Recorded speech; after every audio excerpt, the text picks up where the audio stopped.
ശിവദാസ് ഇപ്പോ J R Padmakumar പറഞ്ഞ കൂട്ടത്തിൽ ചില കാര്യങ്ങൾ ഇങ്ങനെ കണക്ട് ചെയ്യാൻ ശ്രമിച്ചിട്ടുണ്ട്.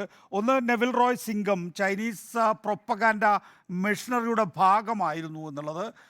ഈ പറയുന്ന നെവിൽ റോയ് സിംഗം ഇവിടെ വന്ന് പ്രബീർ പുർക്കായസ്ത എന്ന ആൾക്ക് ഏതാണ്ട് 70-ലധികം കോടി രൂപ ഫണ്ട് ചെയ്യണമെങ്കിൽ ഒരു ഉദ്ദേശവും ഇല്ലാതെ ഉണ്ടാകില്ല. ന്യൂയോർക്ക് ടൈംസ് ആ നിലയിൽ ഒരു വാർത്തയും നൽകിയിട്ടുണ്ട്. ഈ പറയുന്ന ന്യൂസ് ക്ലിക്ക് മുഖാന്തരമാണ് ഇന്ത്യ വിരുദ്ധ പ്രവർത്തനത്തിന് ചൈന ഫണ്ട് ചെയ്യുന്നത് എന്ന്. ഇവിടെ പ്രവർത്തിക്കുന്ന ചില ചൈനീസ് ടെലികോം കമ്പനികൾ അവരുടെയും പങ്കാളിത്തം സംബന്ധിച്ച് ചില സംശയങ്ങൾ ഏജൻസികൾക്കുണ്ട്.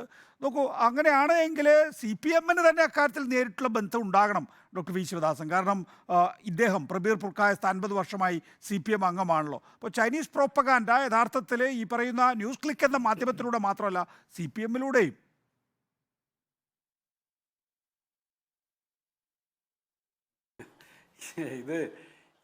ഇവിടെ അറസ്റ്റ് ചെയ്യപ്പെട്ടുള്ള പരോജി ഗുഹയുണ്ടല്ലോ, അദ്ദേഹത്തിൻ്റെ വീട് റെയ്ഡ് നടത്തിയല്ലോ. പരഞ്ജയ് ഗുഹയുടെ വീട് റെയ്ഡ് നടത്തി വേട്ടയാടുകയും ചെയ്തു. അദാനിക്കെതിരായിട്ട് ഏറ്റവും കൂടുതൽ റിപ്പോർട്ടുകൾ കൊണ്ടുവരികയൊക്കെ ചെയ്തിട്ടുള്ള സിനിമാ പ്രവർത്തകൻ കൂടിയായിട്ടുള്ള വ്യക്തിയാണ് അദ്ദേഹം. അദ്ദേഹത്തിന് ചൈനീസ് ബന്ധമുണ്ട് എന്ന് ആരോപിച്ചിട്ടാണോ അദ്ദേഹത്തെ വേട്ടയാടിയത്? ഈ പറഞ്ഞിട്ടുള്ള, ഞാൻ നേരത്തെ പറഞ്ഞിട്ടുള്ള കുറേ പേരുകളുണ്ടല്ലോ, നമ്മുടെ സ്റ്റാൻ സ്വാമി ഉൾപ്പെടെയുള്ള ആളുകളെ ജയിലിലടച്ചത് ചൈനീസ് ബന്ധം പറഞ്ഞിട്ടാണോ? ഓരോ ആളുകളെയും ഓരോ കാരണം പറഞ്ഞ് വേട്ടയാടുന്നു. അടിസ്ഥാനപരമായിട്ടുള്ള ഒറ്റ താല്പര്യമാണ് അത്. മോദി സർക്കാരിനെതിരായി RSSനെതിരായി ശബ്ദിക്കുന്നു എന്നുള്ളതുകൊണ്ടാണ്. ദബോൽക്കറിനെ വെടിവെച്ചു വന്നത് ഏത് ചൈനയുമായിട്ടുള്ള ബന്ധത്തെ അടിസ്ഥാനപ്പെടുത്തിയാണ്? ഇവിടെ ഹിന്ദുത്വ തീവ്രവാദികളാണല്ലോ വെടിവെച്ച് കൊന്നിട്ടുള്ളത്. എന്തിനാണ് ഗോവിന്ദ് പൻസാരെ കൊല ചെയ്യപ്പെട്ടിട്ടുള്ളത്? എന്തിനാണ് ഗൗരി ലങ്കേഷിനെ വെടിവെച്ച് കൊന്നിട്ടുള്ളത്? രാജ്യത്ത് ഈ RSS BJP ഭരണത്തിൽ തീവ്രവാദം, ജനവിരുദ്ധ ശക്തികൾ, ഭീകരവാദികൾ അഴിഞ്ഞാടാൻ ശ്രമിക്കുന്നു എന്നുള്ളത് നാം കാണുകയാണ്. കർഷക സമരത്തെ പിന്തുണച്ചിട്ടുള്ള ആളാണ് ഞങ്ങൾ കർഷക സമരത്തിനൊപ്പം തന്നെ ഈ CAA-ക്കെതിരായിട്ടുള്ള സമരത്തിൽ ഭാഗമാക്കായിട്ടുള്ള ആളുകളാണ്. അത് ഈ രാജ്യത്തിലെ ജനങ്ങളുടെ താല്പര്യമാണ്. RSSും BJP ഉയർത്തിപ്പിടിക്കുന്ന താല്പര്യം ജനവിരുദ്ധാണ്. അതുകൊണ്ടാണ് ബിൽക്കീസ് ബാനുവിൻ്റെ അനുഭവം നമുക്കറിയാം. ഗുജറാത്ത് കൂട്ടക്കൊലയ്ക്ക് നേതൃത്വം കൊടുത്തിട്ടുള്ള ആളുകൾക്ക് പരസ്യ സ്വീകരണം കൊടുത്തിട്ടുള്ള ആളുകൾ ഏത് പാർട്ടിയിലാണ് എന്ന് ചോദിച്ചാൽ അതിനൊരു ഉത്തരവുണ്ട്. അവർ ജനവിരുദ്ധരാണ്, അവർ രാജ്യവിരുദ്ധരാണ്, അവർക്കെതിരായിട്ട് നടപടിയില്ല. ഇവിടെ പ്രബീർ പുർക്കായസ്തയെ പോലുള്ള ആളുകളെ വേട്ടയാടുന്നതിന് വേണ്ടി ശ്രമിച്ചുകൊണ്ടിരിക്കുകയാണ്. പ്രബീർ പുർക്കായസ്തയുടെ സ്വത്ത് അത് നേരത്തെ തന്നെ ഫ്രീസ് ചെയ്യുന്നു. അദ്ദേഹത്തിൻ്റെ കുടുംബത്തെ വേട്ടയാടുന്നു. അദ്ദേഹത്തിൻ്റെ ബാങ്ക് ഡിപ്പോസിറ്റ് എല്ലാ അർത്ഥത്തിലും തടഞ്ഞു വെക്കുന്നു. അദ്ദേഹത്തോടൊപ്പം പ്രവർത്തിച്ചവർ, സ്ഥാപനത്തിൻ്റെ ഭാഗമായിട്ടുള്ളവർ, അവരുടെയൊക്കെ ഡിവൈസുകൾ പിടിച്ചെടുക്കുന്നു, മൊബൈലുകൾ പിടിച്ചെടുക്കുന്നു, വേട്ടയാടുന്നു. ഏത് രാജ്യത്തിലാണ് നാം ജീവിക്കുന്നത്? ജനാധിപത്യ ഇന്ത്യയിലാണോ നാം ജീവിക്കുന്നത് എന്നുള്ള സംശയം വരുന്ന നിലയിലല്ലേ നടപടികൾ ഉണ്ടാകുന്നത്?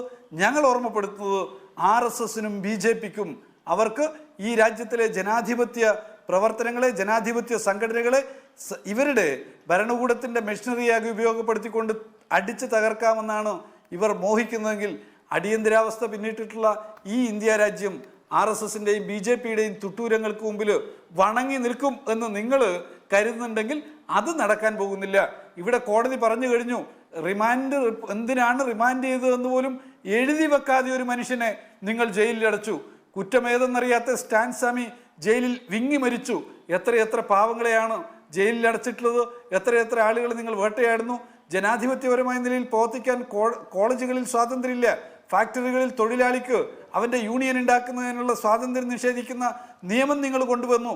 കോടതികളെ കൈപ്പിടിയിൽ ഒതുക്കുന്നതിന് വേണ്ടിയുള്ള നിയമം നിങ്ങൾ കൊണ്ടുവന്നെങ്കിലും, കൊണ്ടുവരാൻ ശ്രമിച്ചെങ്കിലും അത് പാസ്സാക്കാൻ കഴിയാത്തതുകൊണ്ട് മാത്രമാണ് ഇങ്ങനെ ജനവിരുദ്ധതയുടെ ഏറ്റവും വലിയ അടയാളപ്പെടുത്തലായിട്ട് RSS BJP നേതൃത്വത്തിലുള്ള സർക്കാർ നിൽക്കുകയാണ്.